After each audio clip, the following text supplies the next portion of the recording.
할렐루야. 오늘도 참으로 복되고 귀한 주일입니다. 오늘도 함께 예배할 수 있는 은혜 주신 하나님께 감사하고요. 또 귀한 예배 자리에 오신 여러분들을 주의 이름으로 환영합니다.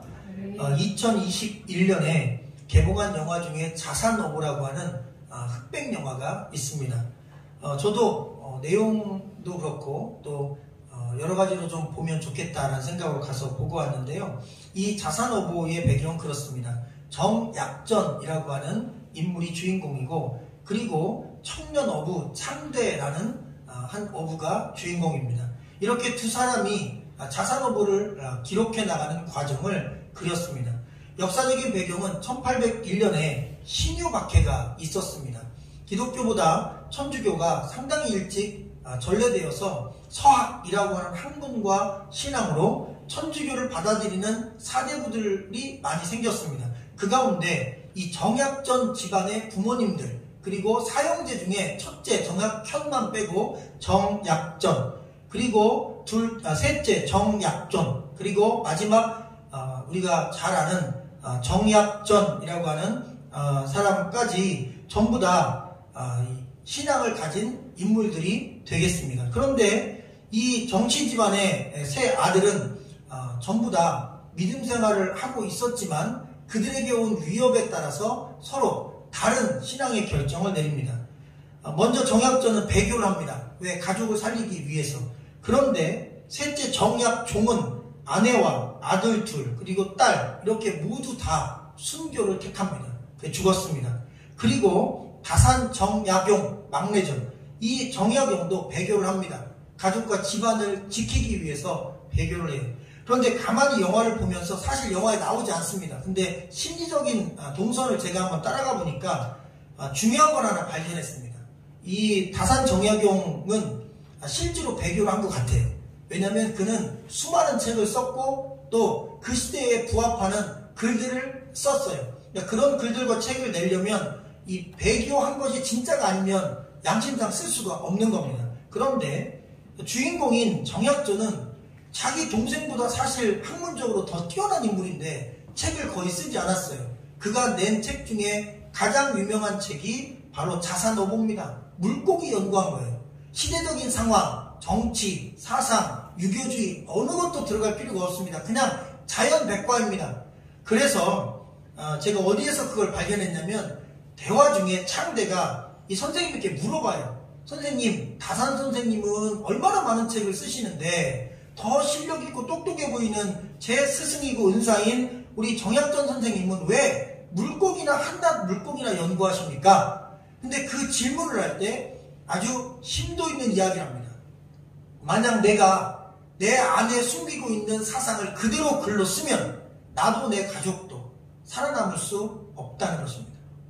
그러니까 시대적으로 자기가 마음속으로는 신앙을 지키고 있지만 겉으로는 신앙에 대한 배교를 한 것을 그 내용 안에서 제가 발견할 수가 있었습니다.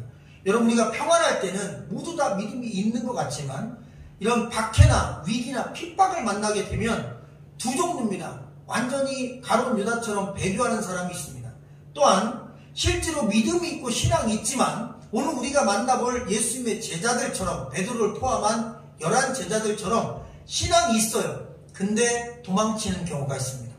그 겉으로는 도망간 거고 배교 같지만 그들의 마음과 중심에는 믿음과 신앙이 존재하는 상태입니다. 오늘 우리가 읽은 바로 요한 복음의 18장 말씀, 그리고 마지막 결론부에서 잠깐 살필 21장 말씀을 통해 바로 그렇게 배교한 자들, 마음은 있지만 주님을 떠났던 자들, 바로 그들을 향한 주님의 찾아가심, 부르심에 대한 메시지가 오늘 말씀에 들어있습니다. 여러분, 12절 말씀, 지난주에 우리가 11절까지 살폈는데 그때 약 600명에서 1000명 정도의 군대가 예수님 한 분을 잡으러, 제자들과 이렇게 모여있지만 예수님 잡으러 왔다고 했습니다. 근데 12절에 보면 군대와 천부장과 유대인의 아랫사람들이 예수님을 잡아서 결박했다고 되어 있어요. 군대 장관 중에 10부장, 50부장, 100부장, 1000부장이 있는데 1000부장이 떴습니다. 그러면 1000명 가까운 병력이 왔다는 게 사실적으로 여기서 또 증명이 되는 것입니다.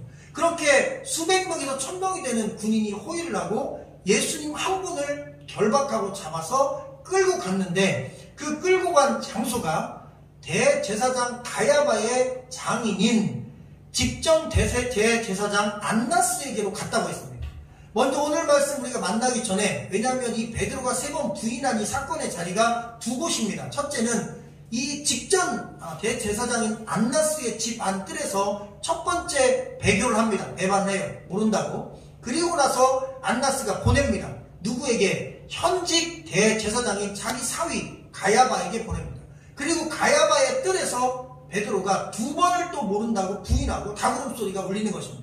그래서 총 3번 부인하는 사건이 이 두 집에서 일어나게 됩니다.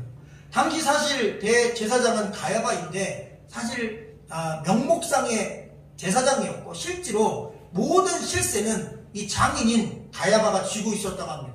황제, 왕의 버금가는 파워를, 또 경제적인 능력과 힘을, 군사를 동원할 수 있는 파워를 가지고 있었기에 천부장이 현직 대제사장에게 가지 않고 그 전 제사장인 안나스에게 먼저 가서 보고를 할 정도로 그렇게 강력한 정치적인 힘을 안나스가 가지고 있었습니다. 바로 그 안나스의 집에서 일어난 첫 번째 배교, 바로 시몬 베드로의 배교입니다. 자, 15절로 17절까지 읽어볼까요? 시작.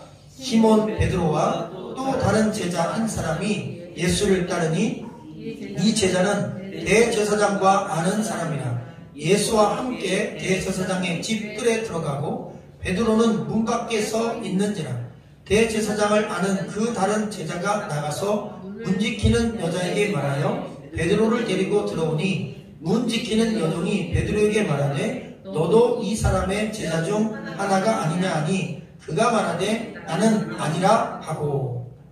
여러분, 제자들 중에 원래는 베드로 한 사람만 간 걸로 우리가 이해할 수 있지만 오늘 요한은 한 사람이 더 있다고 이야기하고 있습니다. 대제사장 안나스와 잘 아는, 안면이 있는, 그래서 그 집을 아무 때나 무난하게 통과할 수 있는, 아무나 못 들어가는 집인데 문을 지키는 자도 문을 확확 열어주는 그렇게 잘 아는 제자가 한 명 있었고, 그리고 베드로가 그 제자와 함께 예수님을 따라갔다가 그 제자의 도움으로 그 집안까지 들어가게 되었다는 것입니다. 자, 이 베드로를 그 집안에 들어오게 해줄 수 있는 권한까지 가지고 있었던 예수님의 제자 중에 한 사람은 요한이라고 합니다. 바로 이 요한복음의 저자입니다. 왜 이 요한이 이 사람이 맞냐면 자기 자신을, 자기가 성경을 쓸 때 자기 이름으로 표현하지 않습니다. 요한복음 2장의 가나 혼인잔치의 신랑이 요한이라고 그렇게 추측을 대부분 하고 있고 그게 또 정설로 굳혀 있습니다. 그러나 요한은 자기 이름을 밝히지 않습니다. 오늘 18장에서도 제자 중 하나가 따라갔다고 했는데 그 하나가 바로 요한이라는 것입니다. 이유는 이렇습니다. 당시 대제사장은 경제적인 실권을 가지고 있었는데 갈릴리 바다에서, 갈릴리 해변에서 물고기를 잡는 모든 수산업에 대한 인허가권, 배를 띄우고 물고기를 팔 수 있는 인허가권, 거기에 대한 세금을 받을 수 있는 인허가권을 대제사장이 가지고 있었는데 그것을 누가 아직도 소유했었냐면 현직 대제사장 가야바가 아니라 안나스라고 한 전직 대제사장이 아직도 그 경제권을 가지고 있었던 겁니다. 파워를 가지고 있었던 거죠. 그런데 이 제자 요한은, 이 요한의 아버지 세베대가 부자고 하인들까지 거느리는 아주 큰 수산업 사업가라는 것이 다른 복음서에 나옵니다. 그래서 추론하기는 바로 이 수산물 사업가였던 아버지 세베대가 자기 아들과 함께 자주 드나들며 바로 이 대제사장 안나스 집에 수산물을 제공하고 그 다음 많은 물질이나 세금 같은 걸 내려 방문했기 때문에 매우 가까이 지내고 알고 지냈던 사이였다라고 추측하는데 세 부분 정설로 되어 있습니다. 어쨌든 요한과 베드로가 이 집에 같이 들어가서 베드로도 그 집안에서 예수님 가까운 곳에 있었던 것을 알 수 있습니다. 그런데 그 당시 이 대제사장 또 종교적인 파워를 가졌던 사람들은 자기가 가진 그 막대한 부를 축적하고 그리고 잘 먹고 잘 사는 그 환경에 가장 걸림돌 되는 사람이 한 사람 나온 것입니다. 그게 누구냐면 나사렛 예수였습니다. 그 나사렛 예수의 가르침은 자기들을 정면으로 공격하는 것 같았습니다. 왜냐하면 가난한 자들을 위하여 부자들은 재산을 팔아 나눠주고 그리고 나서 나를 쫓아오라. 그리고 부자가 천국 가려면, 나를 믿고 천국 가려면 마치 낙타가 바늘길을 통과하는 것처럼 어려운 것이다. 그리고 너희들만 배부르고 너희들만 잘 산다고 그렇게 책망하고 비판을 했던 대상자들이 바로 이 잘 먹고 잘 사는 종교 지도자였습니다. 그러다 보니 이 사람들은 율법을 빌미로 예수 그리스도를 잡아서 죽이지 않으면 자기들의 그 부가, 자기들의 그 권세가 계속 유지되기가 어려웠던 것입니다. 사실 형식적으로 볼 때는 율법을 어겨서 예수님이 죽어야 된다고 주장했지만 실질적인 내면을 보면 이 막대한 사업권과 권한을 갖고 있었던, 부를 축적했던, 권력을 추구했던 대제사장과 종교 지도자들이 자기들의 그 입지, 자리, 부귀, 영화를 지키기 위해 반대하는 예수 그리스도, 자기들의 삶의 방향과 정반대를 추구하는 예수 그리스도와 그 따르는 자들을 제거하기 위하여 바로 예수 그리스도를 십자가에 못 박고 누구도 예수의 이름을 부르거나 그 예수 그리스도를 따르는 신앙의 길을 걸어가면 같은 처벌을 주겠다고 엄중하게 경고하는 그러한 일을 벌였던 것을 알게 됩니다. 여러분 17절 말씀에 보면 베드로가 첫 번째 부인을 합니다. 문을 지키는 여종이 베드로를 알아본 거예요. 그러면서 그가 뭐라고 하냐면 성경에 보면 너도 이 사람의 제자 중 하나가 아니냐. 사실 한글 성경으로 번역할 때 이 너라는 2인칭에 해당하는 호칭을 그냥 유를 너라고 번역해서 말이 안 돼요. 왜냐하면 이 여종이라는 단어가 한 두 번, 세 번 이렇게 반복되면서 여종이라는 단어 앞에 원어에는 뭐가 써 있냐면 어린이라는 단어가 붙어 있고 한글 성경과 외국의 어떤 성격들은 그 어린이라는 단어를 뺐습니다. 그냥 여종이라고 돼 있어요. 그런데 실제로는 어린 여종이거든요. 나이로 추론하면 중학생 정도 됩니다.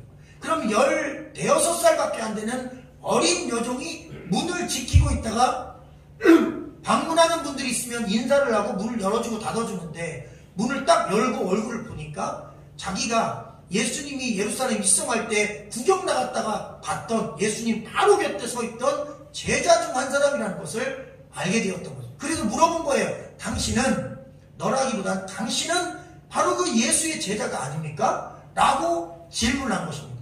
자, 그렇게 어린 여종이 질문하자 베드로는 이렇게 대답합니다. 나는 아니다 그랬습니다. 근데 이 나는 아니다가 헬라어로 우크 에이미입니다.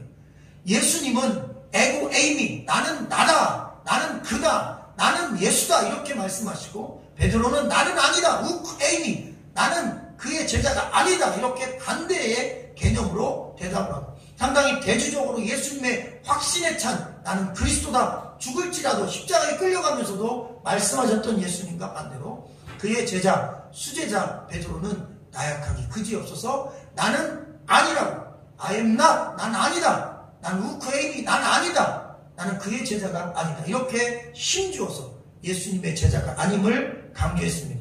여러분 이게 얼마나 부끄러운 일이냐면 사실 초대교회 때 박해가 많았거든요. 근데 예수님을 부인하는 경우는 이 어린아이들 앞에서 부인하지 않았습니다.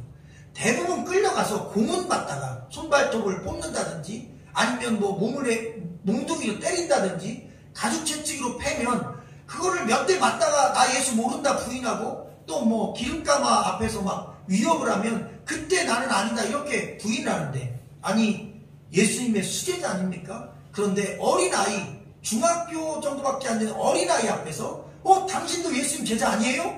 나 아니야. 나 예수 제자 아니야. 그렇게 정색을 하며 예수의 제자가 아니라고 부인했던 것을 보면 너무나 부끄럽고 너무나 나약하고 창피하고 그리고 정말 베드로가 믿음 있는 사람이 맞는가라고 하는 의심까지 가게 됩니다. 여러분 베드로는 사실 예수님 다음으로 성경에 가장 많이 등장하는 신약의 인물입니다. 또한 예수님의 최측근이고 수제자고 예수님이 가장 아꼈던 첫 번째 서열의 제자입니다. 그리고 예수님을 처음 만났을 때 그는 나는 죄인입니다. 회개하고 예수님을 믿고 바로 예수님의 제자로 그는 예수님을 따랐습니다. 그리고 베드로는 예수님을 따르면서 위대한 신앙 고백도 합니다. 주는 그리스도시요 살아계신 하나님의 아들이라는 고백 그리고 예수님이 칭찬하고 교회의 기초로 그 신앙 고백을 삼았습니다. 그것뿐만이 아닙니다. 예수님의 동의를 얻고 인류 최초 중력을 거스려서 물 위를 걸었던 사람입니다. 누가 무리를 걸었습니까? 베드로입니다. 그만큼 예수님의 기적과 능력을 체험한 초대교회의 기초가 되는 가장 기독교 역사상 위대한 인물인 베드로가 여자아이 앞에서 나는 예수의 제자가 아니다 라고 예수 그리스도의 제자가 아님을 이야기하고 그리고 예수님을 거부했던 것입니다. 여러분, 이렇게 위대한 제자가 이렇게 초라하게 무너졌다는 사실을 요한이 굳이 강조한 이유가 있습니다. 그러면서 우리에게 또한 요한은 질문을 던집니다. 우리는 과연 이런 위기와 위협 앞에서 우리의 신앙을 지킬 수 있을까? 베드로가 예수님을 3번 부인했다고 우리가 이야기하지만 사실 우리도 그런 위협 앞에서 예수님을 끝까지 인정할 수 있을까? 어떤 시련과 위기 앞에서 우리 신앙을 지킬 수 있을까? 어느 누구도 자신할 수 없는 것을 여러분 기억하기를 주의 이름으로 간절히 축원합니다. 다른 마태, 마가, 누가복음에서는 사실 베드로가 예수님을 부인했어요. 나는 그를 알지 못하노라. 그리고 나중에 2번, 3번째 부인할 때는 나는 그를 알지 못한다는 말만 한 게 아니라 예수님을 저주까지 했어요. 나는 모른다니까. 나는 그 저주받을 사람을 모른다니까 라고까지 했어요. 그런데 요한은 이 베드로가 예수님을 모른다고 부인했다고 쓰지 않았어요. 첫 번째 부인도 2번째 부인도 3번째 부인도 전부 다 나는 제자가 아니라는 사실을 강조했습니다. 그러니까 사실 요한이 하고 싶은 말은 이 베드로는 예수님을 부인한 사람이 아니라는 것이죠. 그리고 이 베드로는 제자가 아니라는 사실만 이야기했다는 것이죠. 그러면서 어떤 것을 강조하냐면 그래도 베드로는 예수님을 끝까지 따라갔고 위험하지만 그래도 베드로는 내가 지켜보니까 이 베드로는 예수님을 향한 믿음과 사랑이 그 안에 존재했기에 예수를 부인한 게 아니라 제자가 아니라는 사실만 거짓으로 부인했다는 것입니다. 여러분, 누가 사실 이 베드로를 직접 곁에서 지켜봤을까요? 이 베드로가 부인할 때 베드로가 부인하는 그 부인하는 장면을 직접 본 제자는 12명 중에 누구일까요? 여러분, 가룟 유다는 이미 예수 팔고 도망가서 없고 나머지 9명의 제자들은 도망가서 어디 갔나 위치도 모르고 이 곳에 현장에 있었던 제자는 부인했던 베드로와 그를 지켜봤던 요한밖에 없었습니다. 그래서 사실 요한의 간증, 요한의 주장이 가장 정확하게 베드로가 그날 무슨 말을 했는지, 무엇을 이야기했는지, 그리고 무슨 중심이었는지를 알고 있다는 사실도 우린 말씀을 통해 추측할 수가 있습니다. 자, 25절부터 27절 말씀을 같이 읽어볼까요? 시작. 시몬 베드로가 서서 불을 쬐더니 사람들이 묻되 너도 그 제자 중에 하나가 아니냐? 베드로가 부인하여 이르되 나는 아니라 하니 대제사장의 종 하나는 베드로에게 귀를 잘린 사람의 친척이라.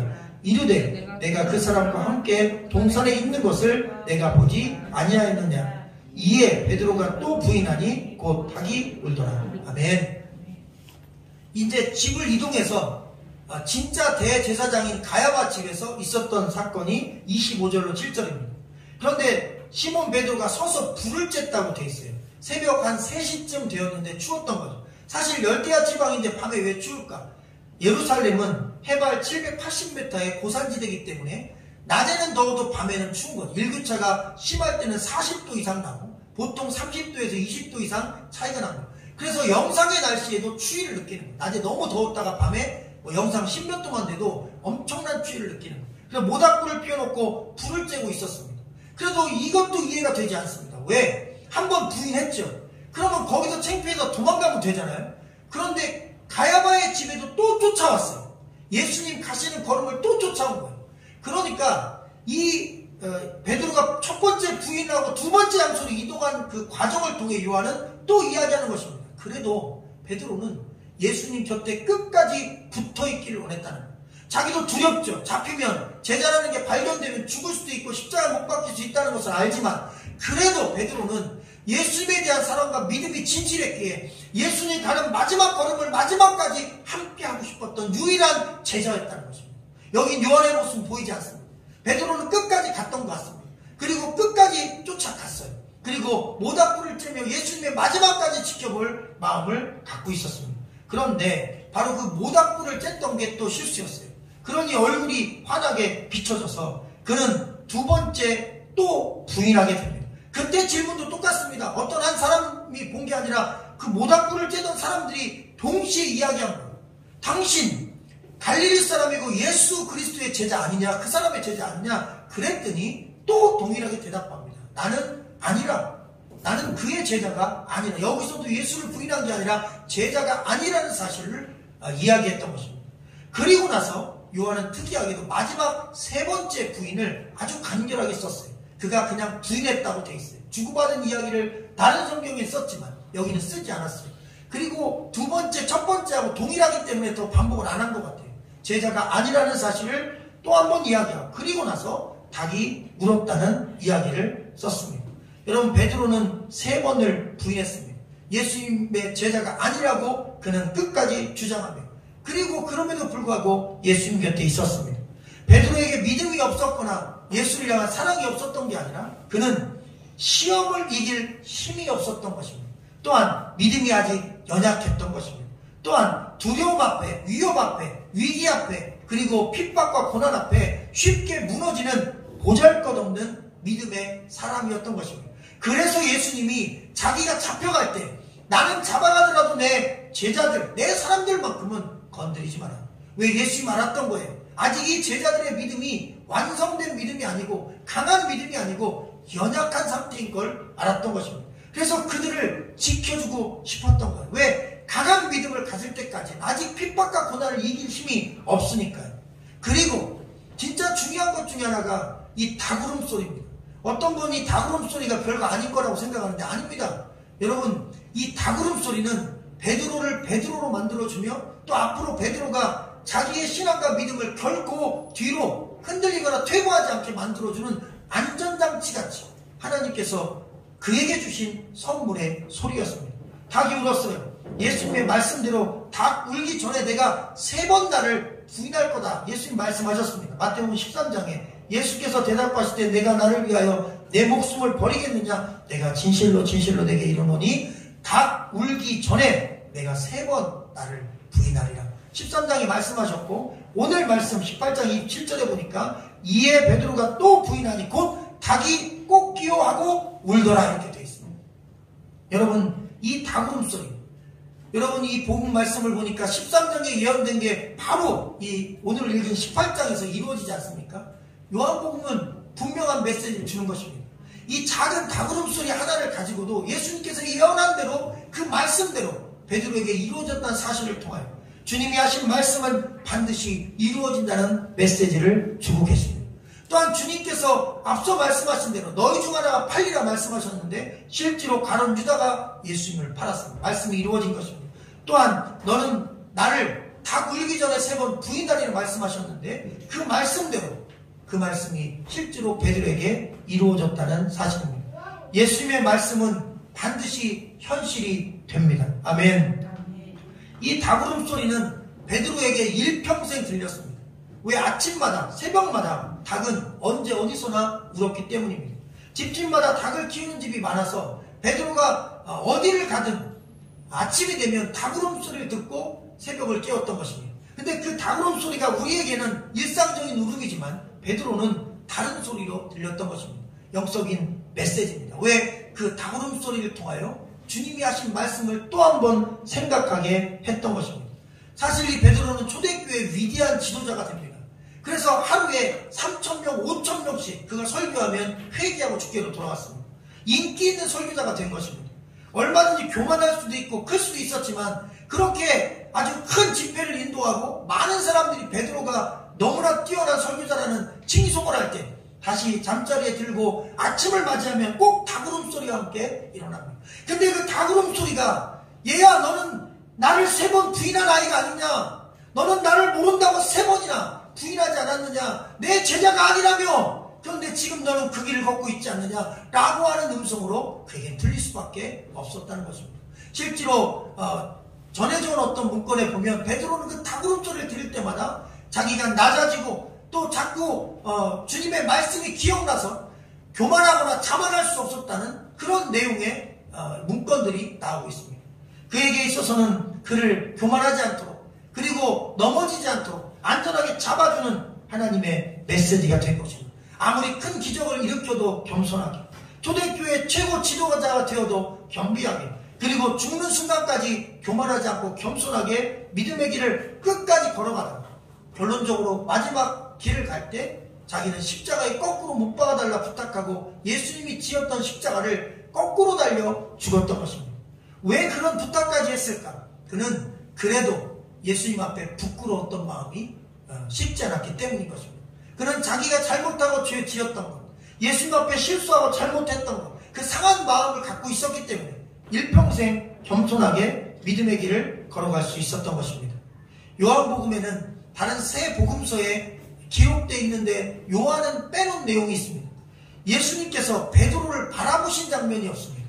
다른 말씀에 보면 나는 그를 알지 못하더라 부인했을 때 예수님이 바라보고 예수님과 베드로가 눈이 맞았다고 되어 있어요. 그러니까 얼마나 부끄러웠겠어요. 예수님 바로 눈앞에서 예수님 부인하고 예수님 바라봤으니까. 그리고 예수님이 그 바라보는 눈길 앞에서 예수님이 하신 말씀이 생각나서 통곡해서 울었다는 이야기가 있는데 요한복음에는 베드로가 통곡하며 울고 회개했다는 이야기가 없습니다. 그래서 가만히 보면 요한은 베드로가 통곡한 얘기도 빼놨고 예수님과 눈이 맞은 이야기도 빼놓고 이 베드로에 대한 배려가 없었던 거 아닌가 생각하지만 사실 그렇지 않습니다. 상당히 이 배신하는 부분을 간략하게 기록했지만 요한은 요한복음 21장 한 장 마지막 장을 통째로 베드로를 위한 장으로 기록합니다. 여러분 원래 요한복음이 20장 31절로 끝납니다. 내가 이것을 기록함은 하고 기록한 목적을 기록했어요. 그러면 그 요한복음 말씀은 20장 마지막 절에서 끝나야 맞습니다. 그런데 그렇게 화려하게 끝난 말씀이 21장에서 다시 갈릴리 바닷가가 등장하고 베드로가 물고기 잡는 장면으로 다시 시작합니다. 약간 보면 스토리가 연결되지 않는 말씀이에요. 그런데 왜 21장이 이 성경 말씀 사복음서의 마지막 장으로 들어있고 21장이 끝나면 바로 사도행전 1장과 2장으로 연결됩니다. 이유가 있습니다. 요한은 마지막 한 장에 베드로만을 위한 장으로 써놨어요. 그 이유는 우리가 읽은 이 18장 말씀 때문입니다. 요한이 볼 때 베드로는 절대로 초대교회 지도자가 될 수 없었던 인물입니다. 첫째, 베드로 자신이 다시 지도자가 될 마음이 없었어요.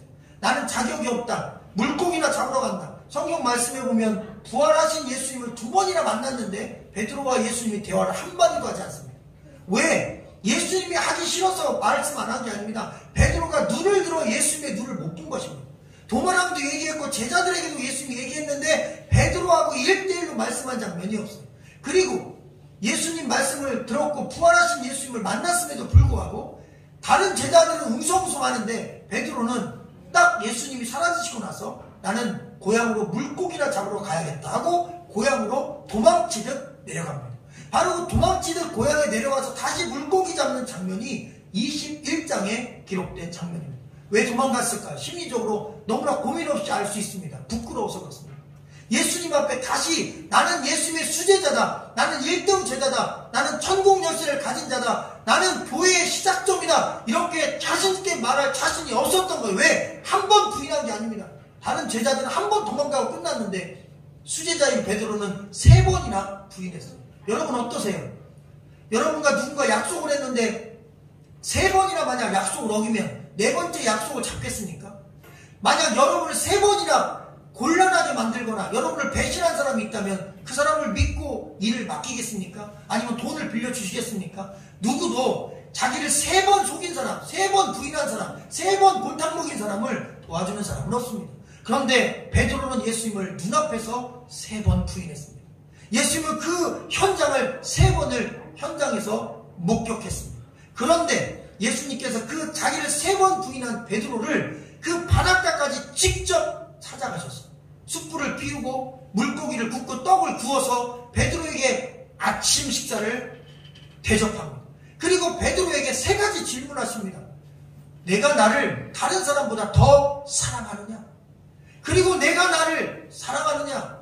베드로야, 시몬아, 내가 나를 사랑하느냐? 이렇게 3번 사랑의 질문을 합니다. 그 마음속에 나를 향한 사랑, 예수를 향한 사랑이 있는지에 대하여 질문을 던집니다. 예수님 알았죠? 베드로 안에 예수님을 향한 사랑이 있는 걸 몰라서 질문한 게 아닙니다. 베드로를 깨우쳐주고 싶어서 그런 겁니다.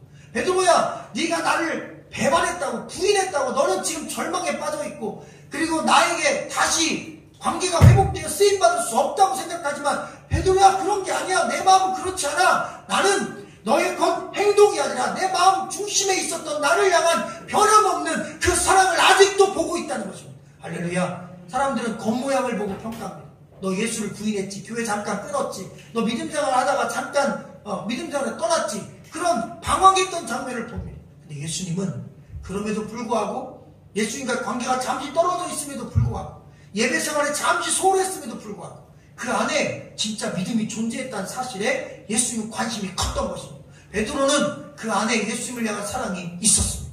믿음이 있었습니다. 그의 대답은 이렇습니다. 주님, 저는 주님을 사랑합니다. 대답을 하지 않습니다. 오히려 이렇게 말합니다. 주님, 제가 주님을 사랑하는 줄 주께서 아시지 않습니까? 할렐루야.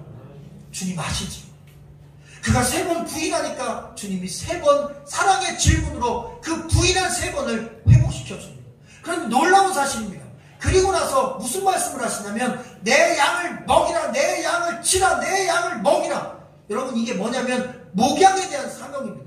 다시 말하면 사도직, 제자의 그 직분을 회복시켜 주시는 말씀입니다.